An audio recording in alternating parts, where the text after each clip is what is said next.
Hi hello నమస్తే అండి, welcome back to our channel. ఈరోజు వీడియోలో నేను మనకి తొందరలో మహాశివరాత్రి రాబోతుంది కదండి. అయితే ఈ మహాశివరాత్రికి ప్రతి ఒక్కరూ కూడా లింగ రూపంలో ఉన్న పరమేశ్వరుడికి అభిషేకం అనేది చేస్తూ ఉంటారు.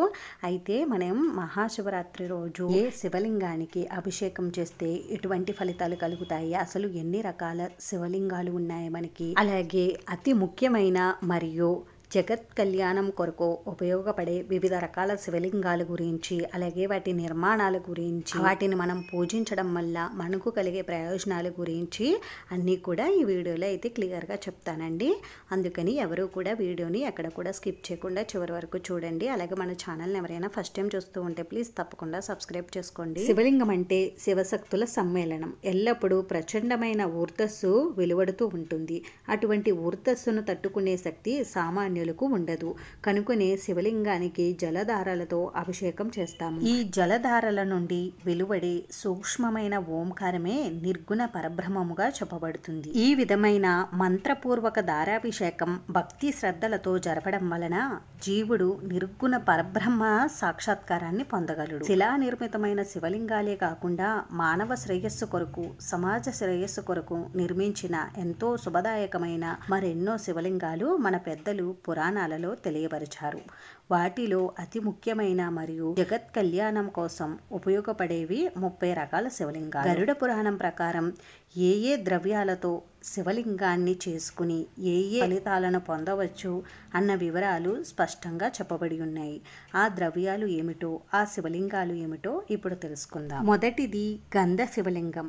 2 భాగాలు కస్తూరి, 4 భాగాలు గంధం మరియు 3 భాగాలు కుంకుమతో చేసే ఈ గంధ శివలింగాన్ని పూజించడం వల్ల శివ సాయుధ్యం ప్రాప్తిస్తుందని అంటారు. ఇంకా రెండవది పుష్ప శివలింగం.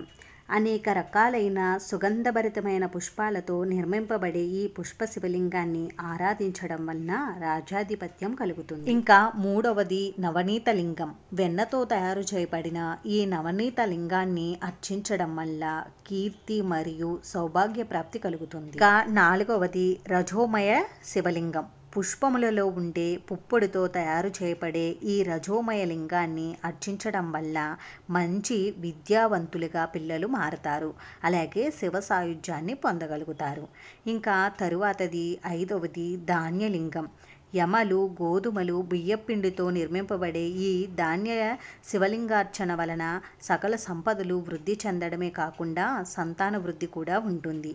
ఇంకా ఆరవ శివలింగం తెలపిష్టోత్త శివలింగం. అంటే నువ్వుల పిండితో తయారు చేసే ఈ శివలింగాన్ని పూజించడం వల్ల అభీష్ట సిద్ధి కలుగుతుంది.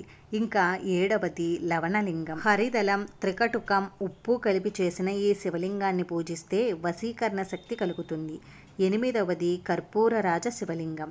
ఈ కర్పూరరాజ శివలింగాన్ని అర్చించడం వల్ల ముక్తి కలుగుతుందని నమ్మకం. తొమ్మిదవది భస్మమయ శివలింగం. భస్మంతో నిర్మించే ఈ శివలింగాన్ని పూజించడం వల్ల సర్వసిద్ధులు లభిస్తాయి. ఇంకా 10వది చక్కెరామయ లింగం. పంచదార పలుకులతో తయారు చేసే ఈ శివలింగాన్ని మనం పూజించడం వల్ల సుఖప్రాప్తి కలుగుతుంది. ఇంకా 11వది సద్భోక్త శివలింగం. ఈ లింగార్చన ప్రీతిని కలిగిస్తుంది. ఇంకా 12వ శివలింగం పాలరాతి శివలింగం.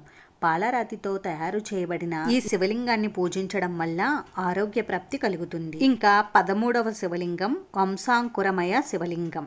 వెదురు మొలకలతో తయారు చేసే ఈ వంశాంకుర శివలింగాన్ని పూజించడం వల్ల వంశాభివృద్ధి కలుగుతుంది. ఇంకా 14వ శివలింగం కేశాస్తి శివలింగం. అంటే కేశములు మరియు ఎముకలతో తయారు చేయబడే ఈ శివలింగాన్ని అర్చించడం వల్ల శత్రునాశనం చేస్తుంది. ఇంకా 15వ శివలింగం పిష్టిమయ శివలింగం. అంటే పిండితో తయారు చేయబడే ఈ శివలింగాన్ని పూజించడం వల్ల విద్యాప్రాప్తి కలుగుతుంది. ఇంకా 16వ శివలింగం దధీదుక్త శివలింగం.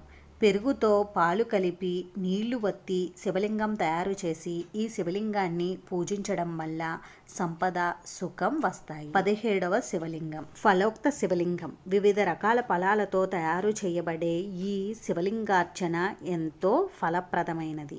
18వ శివలింగం దాత్రి ఫలజాతి లింగం. దాత్రి ఫలాలతో అంటే ఉసిరికాయలతో తయారు చేయబడే ఈ దాత్రి ఫలజాతి శివలింగార్చన వలన ముక్తి కలుగుతుంది. 19వ శివలింగం గోమయ శివలింగం.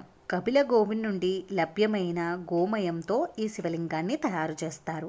మట్టిలో పడకుండా గోమయాన్ని పట్టి తయారు చేస్తారు. గోమయ శివలింగాన్ని అర్చించడం వలన ఐశ్వర్యం కలుగుతుంది. 20వ శివలింగం దూర్వాఖండజ శివలింగం. గరికతో తయారు చేసే ఈ శివలింగాన్ని అర్చించడం వల్ల అపమృత్యు భయం తొలగిపోతుంది. ఇంకా 21వ శివలింగం వైడూర్య శివలింగం. వైడూర్యాలతో తయారు చేసే ఈ శివలింగార్చన శత్రునాశనానికి, దృష్టి దోషాలను తొలగించడానికి సహకరిస్తుంది. ఇంకా 22వ శివలింగం ముక్తాలింగ శివలింగం, అంటే ముత్యాలతో చేయబడే శివలింగం. ఈ శివలింగార్చన వలన ఇష్టసిద్ధి కలుగుతుంది. ఇంకా 23వది సువర్ణలింగం.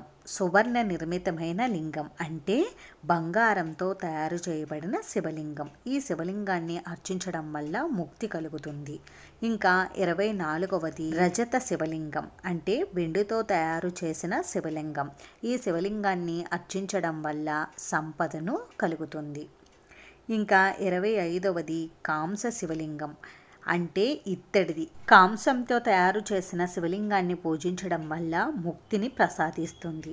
26వది ఇనుము శివలింగం లేదా సీసముతో తయారు చేయబడే శివలింగం. ఈ శివలింగార్చన వలన శత్రునాశనం కలుగుతుంది. 27వది అష్టధాతు శివలింగం. ఈ అష్టధాతు శివలింగార్చన వలన సర్వసిద్ధులను కలిగిస్తుంది, అలాగే చర్మ రోగాలను నివారిస్తుంది. అష్టధాతు శివలింగం అంటే ఈ శివలింగాన్ని 8 రకాల లోహాలతో తయారు చేస్తారు. అవి ఏమిటంటే బంగారం, వెండి, రాగి, సీసము, జింకు, టిన్ను, ఇనుము మరియు పాదరసం. దీనినే అష్టధాతు శివలింగం అంటారు. ఇంకా 28వది తుష్టోద శివలింగం. దీనిని మారణ క్రియకు పూజిస్తారు. ఇంకా 29వ శివలింగం స్ఫటిక శివలింగం. సర్వసిద్ధికరం కార్యజయం కొరకు స్ఫటిక లింగార్చన చేస్తారు. ఇంకా 30వది సీతాఖండ శివలింగం. పటిక బెల్లంతో తయారు చేసే ఈ శివలింగాన్ని పూజించడం వల్ల ఆరోగ్య సిద్ధి కలుగు చేస్తుంది. ఈ శివలింగాలే కాకుండా ఇంకా చాలా వివిధ రకాల శివలింగాలు కూడా ఉన్నాయి. వాటిని కూడా ఈ వీడియోలో తెలుసుకుందాం. 4 లింగం. ఇసుకతో లింగం చేసి పూజిస్తే విద్యాధరత్వం, తదుపరి శివ సాయుధ్యం కలుగుతాయి. తదుపరి శివలింగం యవగోధుమ సాలిజలింగం. జొన్నలు, గోధుమలు, బియ్యం ఆడించి ఆ పిండితో శివలింగాన్ని తయారు చేసి పూజిస్తే పుత్రలాభం కలుగుతుంది, ధనం చేకూరుతుంది. గుడ శివలింగం. బెల్లంతో శివలింగాన్ని తయారు చేసి పూజిస్తే సుఖం కలుగుతుంది. అయస్కాంత శివలింగం. ఈ శివలింగాన్ని పూజించడం వల్ల సిద్ధి కలుగుతుంది. మౌఖిక శివలింగం, అంటే ముత్యాల భస్మంతో తయారు చేసిన శివలింగాన్ని పూజించడం వల్ల సౌభాగ్యాన్ని ఇస్తుంది. పాదరస శివలింగం. ఈ శివలింగాన్ని పూజించడం వల్ల మహదైశ్వర్యం కలుగుతుంది. అంతేనండి, విన్నారు కదా మనకి శివలింగాలు ఎన్ని రకాలు, వాటిని పూజించడం వల్ల మనకు కలిగే ప్రయోజనాలు ఏమిటో ఈ వీడియో మీకు నచ్చితే మీ ఫ్రెండ్స్కి, రిలేటివ్స్కి షేర్ చేయండి. ఇటువంటి మంచి మంచి వీడియోస్ కోసం ఛానల్ని సబ్స్క్రైబ్ చేసుకోండి. వీడియోని చివరి వరకు చూసినందుకు చాలా థ్యాంక్స్ అండి.